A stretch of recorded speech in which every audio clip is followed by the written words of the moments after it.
regiones, de otras naciones. Y vino Ezequías y tumbó todos esos templos, tumbó todos esos altares edificados, y fue un rey el cual Dios lo prosperó en gran manera porque amó al Señor su Dios. Ezequías fue un rey, Ezequías, que el Señor, si usted recuerda, le prolongó 15 años más de vida en cierta ocasión que enfermó. Y el Señor se los concedió y le añadió otros 15 años más. Y cuando Ezequías murió, nació Manasés. Y la palabra de Dios dice que Manasés empezó a gobernar desde los 12 años de edad. Eso se podría decir que Manasés nació en esos 15 años que el Señor le prolongó a Ezequías. Nació Manasés, no se sabe. Porque Ezequías le dio un buen ejemplo, tanto a él, a su familia, como al pueblo.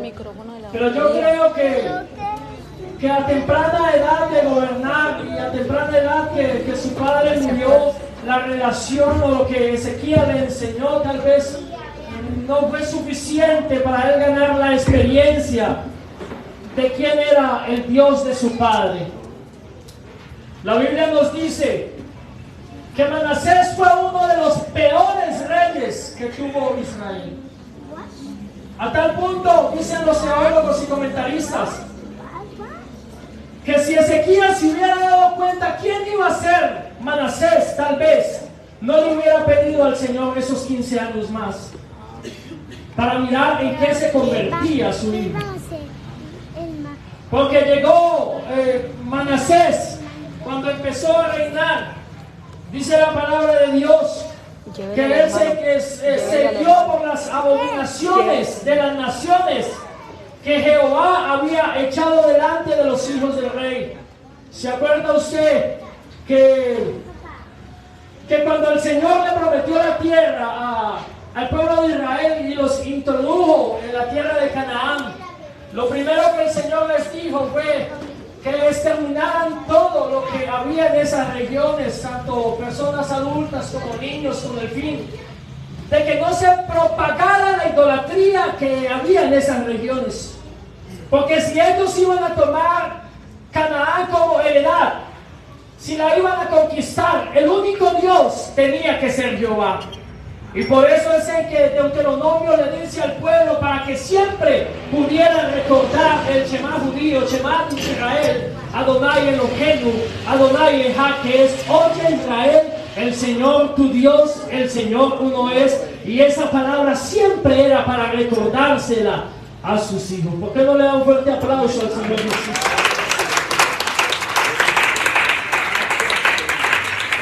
Yo creo que en esta noche, tanto padres como hijos, reflexionemos en las enseñanzas que le estamos dando a nuestros hijos, y que los hijos podamos reflexionar en qué estamos aprendiendo. Porque Manasés pudo haber llevado el ejemplo de su padre. Yo creo que tuvo un buen testimonio Ezequías, como para que su hijo se perdiera.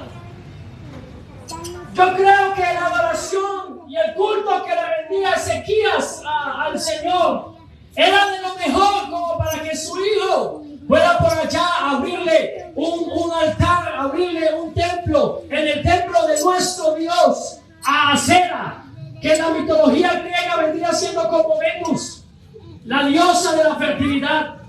En otras palabras, el altar y el templo del Señor se convirtió en unos rituales de prostitución celebrados a Acera. Imagínese usted por unos momentos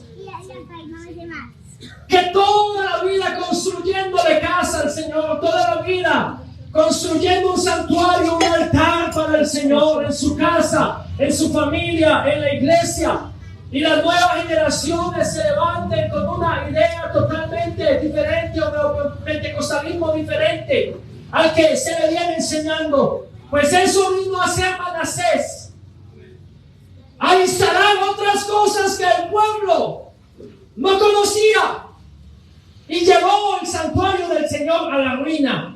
Yo creo que esta es la razón por la cual a la iglesia se le manda siempre a restaurar el altar, a restaurarse en la presencia de Dios, a restaurarse en cuanto a la vida espiritual y de emoción en la familia. Porque la presencia de Dios es lo más importante que debe haber en cada hogar, en cada familia. La presencia de Dios es lo más importante que tú debes llevar a la universidad, al colegio o al trabajo, porque sin la presencia de Dios nosotros no podríamos vivir. Eso quiere decir que la presencia de Dios se convierte en nosotros como lo es el aire para vivir.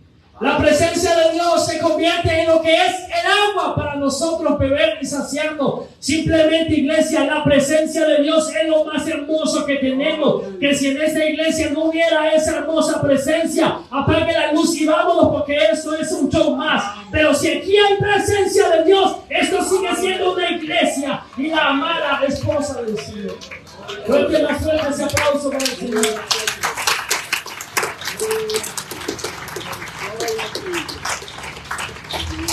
Y para el colmo de males, de tal palo, tal astilla, dicen por ahí.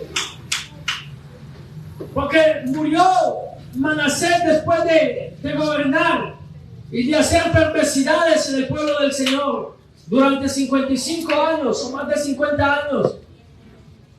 Y le nació un hijo llamado Amón. Y Amón siguió el mismo camino de su padre.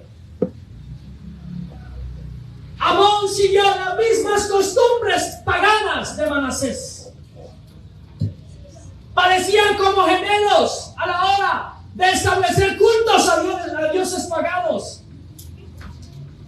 Y vuelvo otra vez y digo, ¿de dónde aprendieron esto?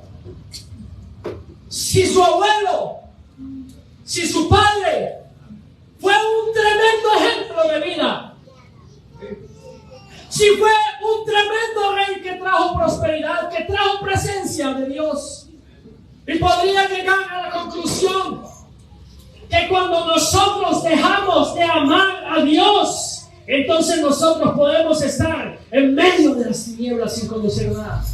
Manasés arruinó la vida espiritual. Manasés arruinó el santuario. Lo dejó en ruinas totalmente, a tal punto que tal vez las generaciones que crecieron en esos tiempos no supieron quién era Jehová. Pero gracias a Dios que después de Manasés, después de Amón, surgió un hijo totalmente diferente llamado Josías. Josías empezó a gobernar a los 8 años de edad. Y en los primeros años, la Biblia no relata mucho acerca de su reinado. Comentaristas dicen que tal vez él iba por el mismo camino de su padre, aunque la Biblia no lo describe de esa manera. No se habla, es muy neutral en esos primeros años de vida, de adolescencia.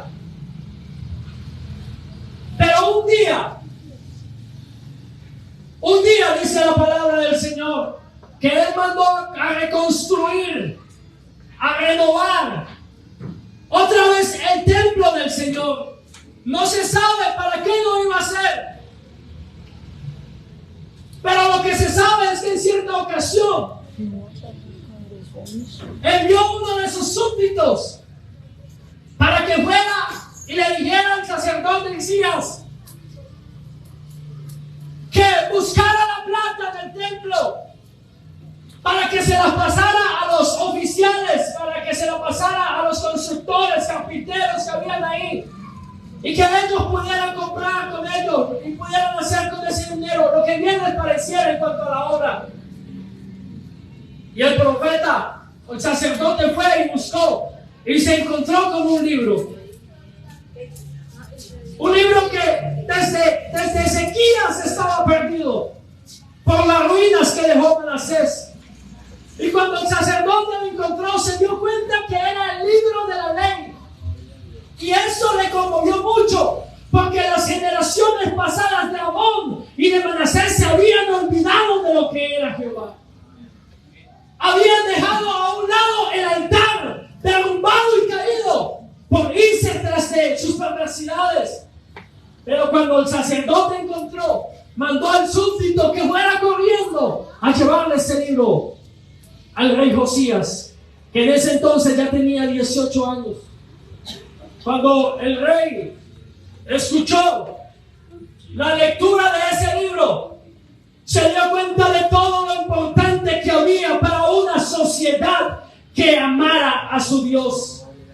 Cuando Josías escuchó como su siervo le leía, no hizo otra cosa sino tirarse en piso y rasgarse sus vestiduras, porque él no había entendido quién era Jehová hasta ese momento.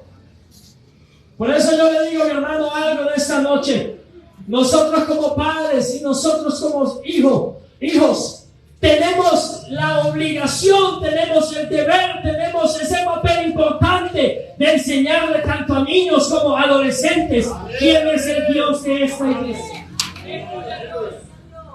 Tenemos una tarea enorme y de buen testimonio para venderle a nuestros hijos un evangelio original y genuino. Y escúcheme, joven, nosotros tenemos también la tarea,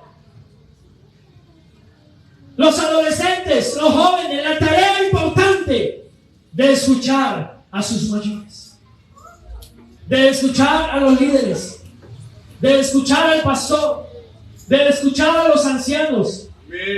Porque los ancianos en nosotros ya han recorrido mucho, ya conocen mucho, ya tienen mucha experiencia vividas con el Señor.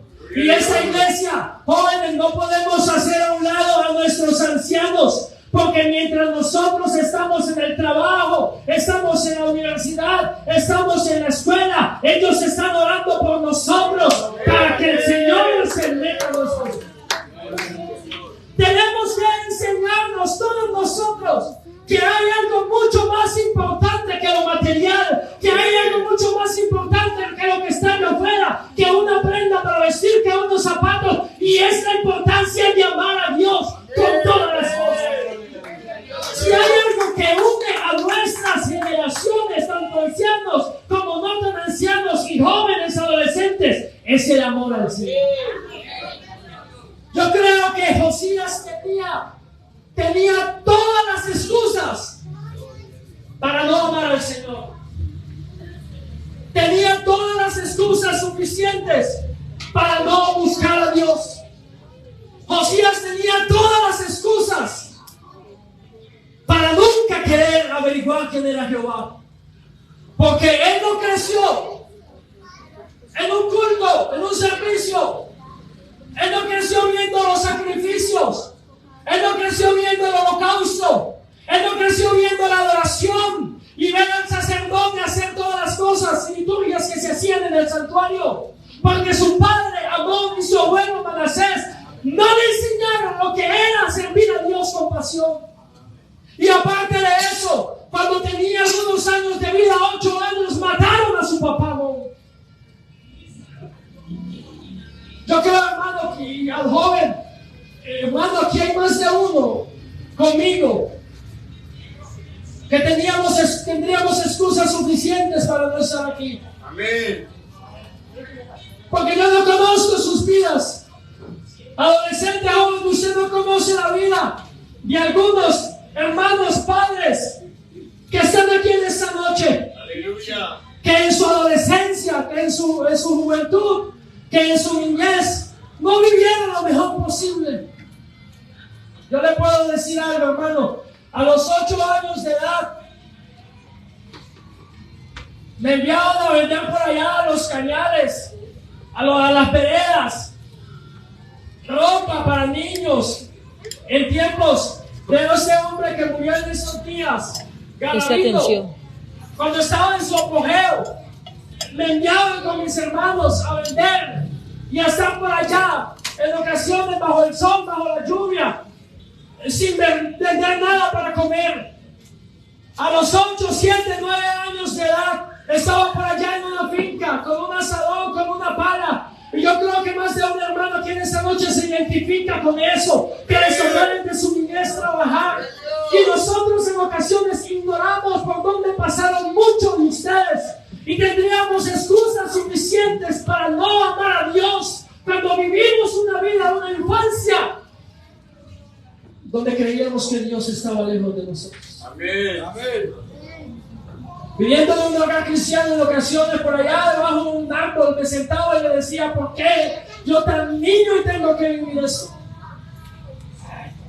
Pero sabe que en la adolescencia tuve experiencias con Dios y dejé a un lado toda esa vida, borré eso y le dije al Señor, desde hoy yo voy a amar.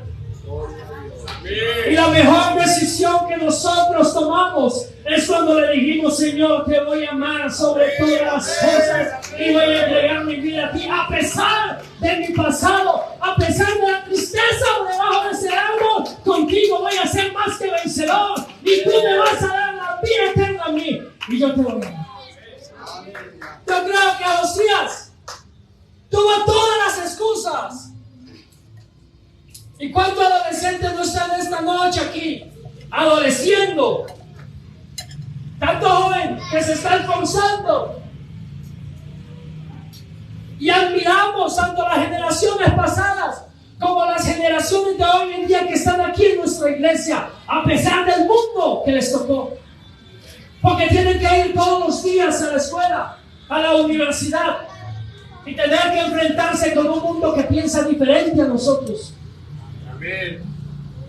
Pero yo creo, mi hermano, que no es momento de avergonzarse, de afligirse, de bajar la cabeza, sino que es momento de que nosotros pongamos siempre la mirada en nuestro Dios. Y tenemos que aprender a amarle.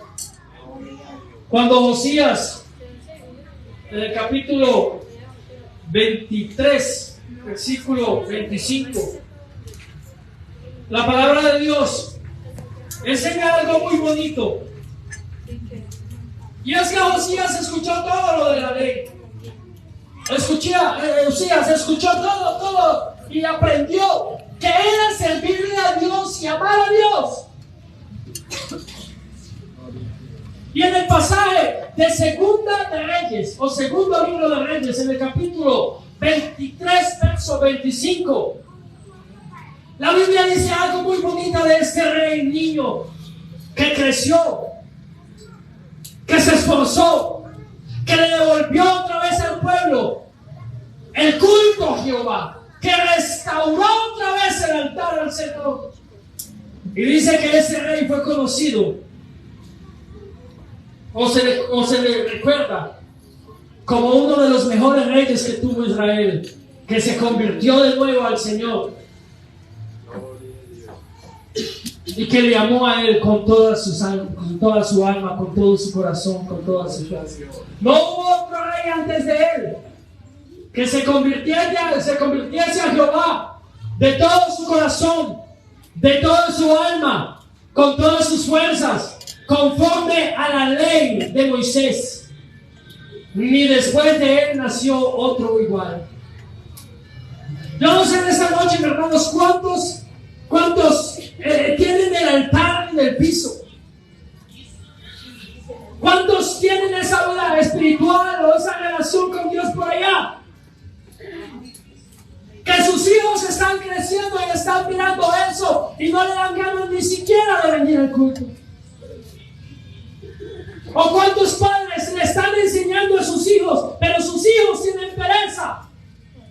Yo creo, hermano, que es necesario hoy día restaurar de nuevo el altar de nuestro Dios. En nuestras casas, restaurar otra vez la oración a Dios. Restaurar otra vez la devoción a Dios.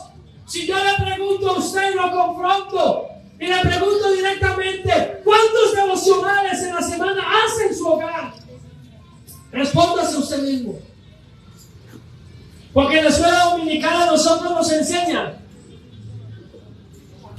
que ellos hacen un trabajo, pero en el hogar nosotros hacemos el trabajo que realmente vale.